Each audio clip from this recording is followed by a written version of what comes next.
Hello and welcome back everyone. आज हम बात करेंगे गार्लिक के बारे में। गार्लिक एक इम्पॉर्टेंट वेजिटेबल क्रॉप है among the bulbous crops. Garlic को पहाड़ी क्षेत्रों में ज़्यादा उगाया जाता है क्योंकि इसकी प्रोडक्शन और प्रोडक्टिविटी ज़्यादा रहती है as compare to the plain areas. Garlic का बोटेनिकल नेम है allium sativum, then family amaryllidaceae and chromosome number of garlic is 2n = 16. Origin of garlic: Central Asia and Southern Europe. Garlic is an important vegetable crop and is grown as a vegetable in low, mid and high hills, and farmers get high remuneration by selling the quality bulbs. यानी कि garlic एक important vegetable crop होने के साथ साथ इसकी जो cultivation है वो पर्टिकुलरली लो हिल्स, हाई हिल्स और मिड हिल्स में की जाती है क्योंकि वहाँ पर जो बल्ब की क्वालिटी है वो बहुत ही सही रहती है as compare to the plain areas.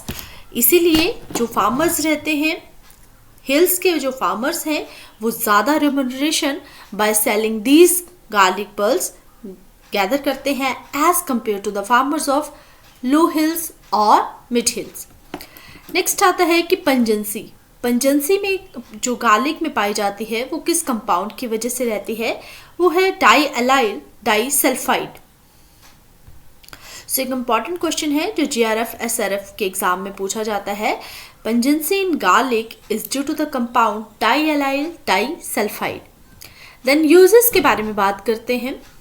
Garlic को जनरली हम एज अ कॉन्डिमेंट की तरह यूज़ करते हैं और इसका जो प्रिपरेशन है वो सॉस, सूप और फूड की सीजनिंग करने के लिए किया जाता है क्योंकि इसमें एक स्पेशल टाइप की फ्रेग्रेंस और पंजेंसी पाई जाती है। गार्लिक एक रिच सोर्स है कार्बोहाइड्रेट्स का, प्रोटीन्स और फास्फोरस का, यानी कि इसमें जो मिनरल्स और न्यूट्रिएंट्स की कॉम्पोजिशन है वो भी रिच रहती है।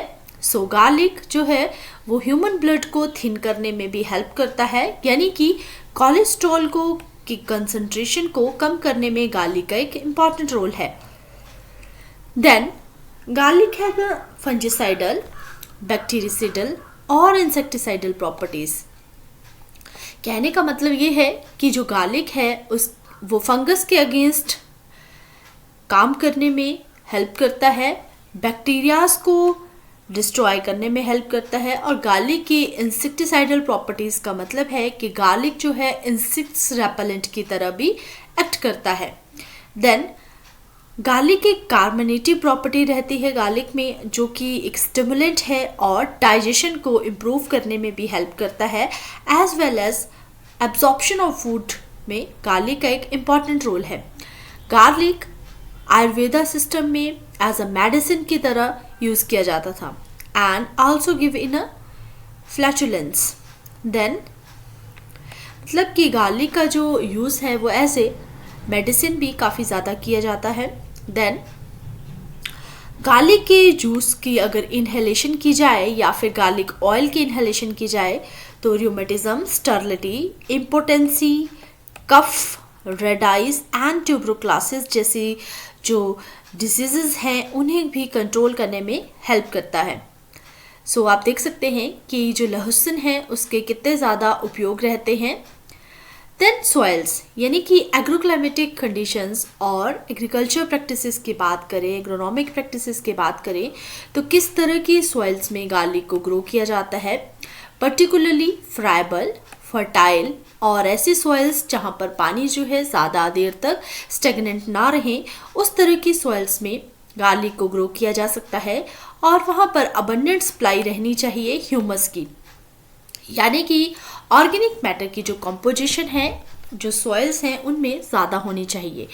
देन हैवी सॉइल्स को जनरली प्रेफर नहीं किया जाता गार्लिक की कल्टीवेशन के लिए क्योंकि अगर हैवी सॉइल्स के ऊपर गार्लिक की कल्टीवेशन की जाती है तो एक क्रस्ट की फॉर्मेशन हो सकती है जिसकी वजह से जो गार्लिक का बल्ब है या जो उसकी मेन क्रॉप है वो ग्रो नहीं हो पाएगी और क्वालिटी बल्ब और आप कह सकते हैं कि आपको यील्ड में भी रिडक्शन मिलेगी। देन लोमी सॉइल्स को बेस्ट सॉइल्स कहा जाता है गार्लिक की कल्टीवेशन के लिए। Then about the soil pH, soil की जो पीएच है लगभग 6 से 7 के बीच लाई करनी चाहिए, यानी कि ऐसी सॉइल्स में ग्रो किया जाए जहां पर ना तो ज़्यादा एसिडिटी हो ना ही ज़्यादा एल्कलिनिटी हो।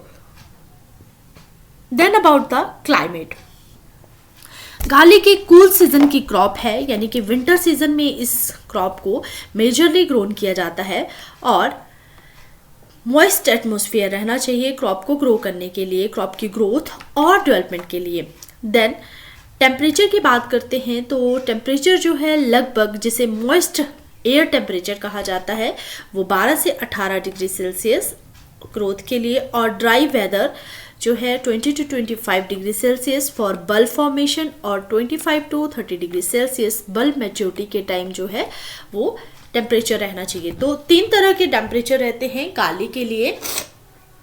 सबसे पहले बात करते हैं ग्रोथ के लिए, तो यानी कि विंटर सीजन की क्रॉप है तो कम टेम्परेचर चाहिए, यानी कि मॉइस्ट एटमॉस्फेयर जो कि 12 से 18 डिग्री सेल्सियस रहेगा। देन सेकंड यानी कि रिलेटिवली ड्राई वेदर बल्ब की फॉर्मेशन के लिए जो कि लगभग 20 से 25 डिग्री सेल्सियस तक होना चाहिए।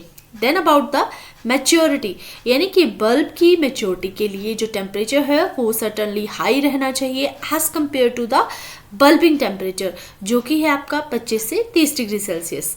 देन गार्लिक एक फ्रॉस्ट हार्डी प्लांट है, यानी कि यह एक ऐसा क्रॉप है जो फ्रॉस्ट को इजीली टॉलरेट कर सकता है।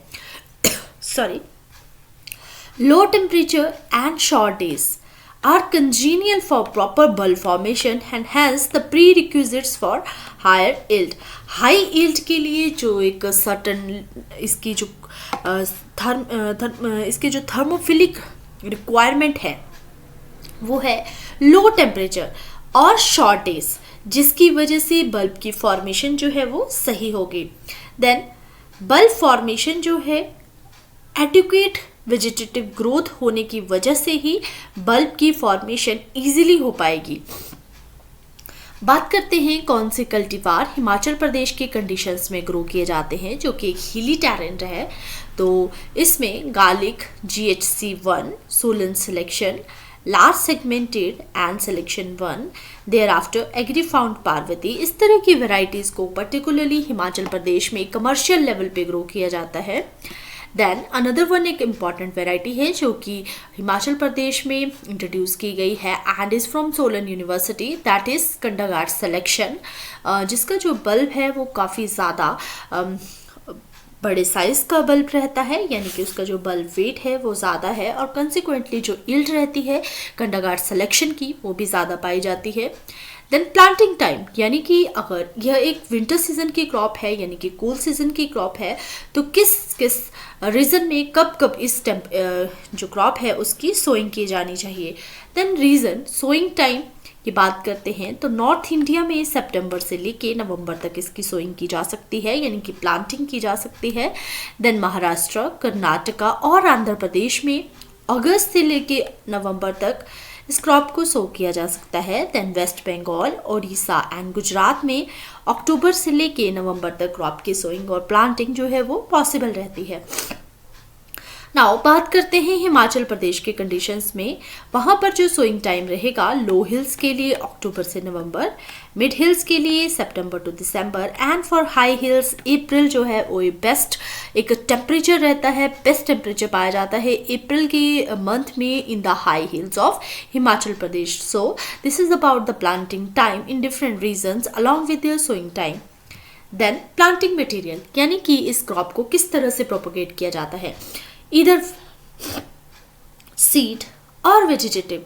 सो बल्ब क्रॉप है तो इसीलिए इसकी जो प्रोडक्शन है वो वेजिटेटिवली की जाती है, और वेजिटेटिवली अगर हम इसकी प्रोडक्शन कर रहे हैं, प्रोपोगेट कर रहे हैं तो प्लांटिंग मटेरियल हमारा क्लोव रहता है, यानी कि जो इसके जो बल्ब है बल्ब में काफ़ी ज़्यादा क्लोव पाए जाते हैं और हर एक क्लोव जो है वो इंडिविजुअल गार्लिक बल्ब फॉर्मेशन में हेल्प करता है। सो क्लोव जो है वो स्मॉल बल्बिट्स रहती हैं जो कि पूरे के पूरे गार्लिक बल्ब को बनाने में हेल्प करती है। Then bulbils produced in some varieties, यानी कि कुछ वेराइटीज़ में बल्ब बिल्स भी प्रोड्यूस हो जाते हैं तो वह भी प्लांटिंग मटेरियल के लिए यूटिलाइज किए जा सकते हैं। हालांकि जो बल्बिल है वो एक ट्रू सीड नहीं रहता, बट एक वेजिटेटिवली प्रोपोगेट है जो कि फ्लावर्स से प्रोड्यूस किया जाता है, या फिर आप कह सकते हैं कि गार्लिक का जो बल्बिल है वो प्रोपोगेट रहता है या प्रोड्यूस होता है on the flowers. Then about the healthy cloves को ही जनरली सेलेक्ट किया जाएगा, और लगभग कितने क्लोव्स की रिक्वायरमेंट रहेगी पर हेक्टेयर के लिए 500 to 700 kg per hectare bulbs required रहते हैं। और बल्ब्स को जो है हम एक सिंगल सेगमेंट में सेपरेट करेंगे, यानी कि हर एक क्लोव की सेपरेटली प्लांटिंग की जाएगी, और जो प्लांटिंग डिस्टेंस रहता है लगभग 15 से 20 सेंटीमीटर रोज से रो के बीच का। देन जो प्लांट है, प्लांट से प्लांट के बीच का डिस्टेंस 8 से 10 सेंटीमीटर। सोइंग डेप्थ एक इम्पॉर्टेंट ऑपरेशन है ड्यूरिंग द प्लांटिंग, जो कि 2 से 4 सेंटीमीटर तक होना चाहिए। Then soil preparation and planting. Garlic को वेल पल्वेराइज्ड सॉइल में ग्रो किया जाता है, यानी कि ऐसी सॉइल्स जिनकी प्लोइंग, सॉइल की टर्निंग प्रॉपरली की गई हो, और लगभग 4 से 5 प्लोइंग्स नेसेसरी रहती है गार्लिक की क्रॉप को ग्रो करने के लिए। देन प्लोइंग के बाद आपको क्रॉप जो लैंड है उसे प्रॉपर लेवल किया जाएगा, यानी कि नॉर्मली हम जो गार्लिक है उसे फ्लैट बेड्स पे सो करते हैं। सो सोइंग जो है फ्लैट बेड्स पे की जाती है, यानी कि जो प्लांटिंग है वो फ्लैट बेड्स पे प्रेफरली ग्रो की जाती है। देन प्लांटिंग मेथड्स, दो तरह के प्लांटिंग मेथड्स रहते हैं। फर्स्ट है dibbling, then furrow planting. Dibbling में हर एक क्लोव को डिबल किया जाएगा, यानी कि जो सॉइल है उसके अंदर इंट्रोड्यूस किया जाएगा eight depth of about 5 to 7.5 centimetre deep, so that कि उनके जो ग्रोइंग एंड्स हैं उन्हें थोड़ा सा अपवर्ड रखा जाए from the soil. Then furrow planting में हर एक क्लोव को फरोज में हैंड के थ्रू, यानी कि मैनुअली फरोज में ड्रॉप किया जाएगा और उन्हें कवर किया जाएगा with the loose soil, so that वो इजीली प्रोपेगेट हो सकें और जर्मिनेशन में हेल्प कर सकें। Then manure and fertilisers. So open pollinated varieties के लिए जो फार्म यार्ड मैन्योर रहेगी वो 250 quintals per hectare, nitrogen 120, P2O5 75 and K2O is 60 kg per hectare. So nitrogen की हमने हमेशा ध्यान रखना है कि 1/3 डोज को ही प्रोवाइड करना है at the time of sowing, और जो रिमेनिंग नाइट्रोजन रहेगी उसे हम टॉप ड्रेसिंग की तरह यूज़ करेंगे इन 2 इक्वल हाफ्स, यानी कि पहले हाफ को हम 30 डेज आफ्टर प्लांटिंग या सोइंग, और दूसरे हाफ को जो नाइट्रोजन का रहेगा उसे हम 50 डेज आफ्टर सोइंग जो है वो क्रॉप को प्रोवाइड करेंगे। देन वीड कंट्रोल का एक इम्पॉर्टेंट रोल है गार्लिक की क्रॉप के लिए, क्योंकि गार्लिक को क्लोजली प्लांट किया जाता है और मीडियम रूटेड क्रॉप है, इसीलिए हैंड वीडिंग इस तरह की क्रॉप में डिफ़िकल्ट रहती है, यानी कि क्रॉप को डैमेज कर सकते हैं अगर हम ज़्यादा से ज़्यादा हैंड वीडिंग की ओर जा रहे हैं। इसलिए केमिकल वीडिसाइड्स का यूज़ कर सकते हैं, या फिर अलॉन्ग विद केमिकल वीडिसाइड्स आप एक हैंड वीडिंग को भी फॉलो कर सकते हैं at the critical growth stages of the garlic crop. Then crop और वीट के कंपटीशन को क्रिटिकल पीरियड में रिमूव करना है, तो वो जो पीरियड रहता है वो लगभग सोइंग के 4 से 8 हफ्तों के बाद का जो टाइम रहता है, वहाँ पर वीट कंट्रोल को करना बहुत ही इम्पॉर्टेंट है, कि उसे क्रॉप को वीट से बचाने के लिए लगभग 4 से 8 वीक के बीच हम क्रॉप को chemical weedicide along with 1 hand weeding के साथ अपटेक कर सकते हैं। देन कुछ हर्बिसाइड्स, वीडिसाइड्स का यूज़ किया जा सकता है, जैसे कि एलाक्लोर, पेंडिमेथलिन, जो कि सोइंग से पहले यूटिलाइज किए जा सकते हैं क्रॉप में लैंड में, सो दैट कि जो वीड्स हैं उन्हें कंट्रोल किया जा सके। देन बात आती है इरिगेशन की। ये एक बहुत ही लंबे रन की क्रॉप है, इसीलिए 8 से 10 दिनों के इंटरवल में क्रॉप को की जो ग्रोथ है और प्रोडक्टिविटी है उसे इम्प्रूव करने के लिए, यानी कि वेजिटेटिव ग्रोथ को इम्प्रूव करने के लिए हमें क्रॉप को इरिगेट करना पड़ता है लगभग 8 से 10 दिनों के इंटरवल में। देन बल्ब फॉर्मेशन और बल्ब डेवलपमेंट के टाइम लगभग 10 से 15 दिनों में क्रॉप को इरिगेट करना पड़ता है, और क्रिटिकल स्टेजेस जहाँ पर सबसे ज़्यादा इरिगेशन की रिक्वायरमेंट रहती है वो है bulb formation and second one is bulb enlargement stage. तो 2 स्टेजेस हैं critical stages for the irrigation, bulb formation and bulb enlargement. Then harvesting. Crop को कब हार्वेस्ट किया जाए एक मेजर एस्पेक्ट रहता है किसी भी फार्मर के लिए। तो क्रॉप की हार्वेस्टिंग के लिए जब क्रॉप टॉप से यानी कि येलोइंग होना स्टार्ट हो जाए क्रॉप की, there after browning from the top of the leave, and जो लीव्स हैं वो ड्राइंग अप का सिम्टम शो करे। सो इससे पहले कि लीव्स जो है फॉल डाउन कर जाए ऑन द लैंड, उससे पहले हमें क्रॉप को हार्वेस्ट करना पड़ता है। और सेकेंड इम्पॉर्टेंट रहता है कि जब क्रॉप जो है आपकी 5 से 6 मंथ्स ओल्ड हो जाए तब आपको क्रॉप को हार्वेस्ट कर सकते हैं, बल्ब को अप्रूट कर सकते हैं अलॉन्ग विद देयर टॉप्स। और मैनुअली इंडिया में बल्बिंग को किया जाता है, बल्ब हार्वेस्टिंग को किया जाता है। सो यील्ड लगभग इस क्रॉप की 100 से 150 क्विंटल पर हेक्टेयर पाई जाती है।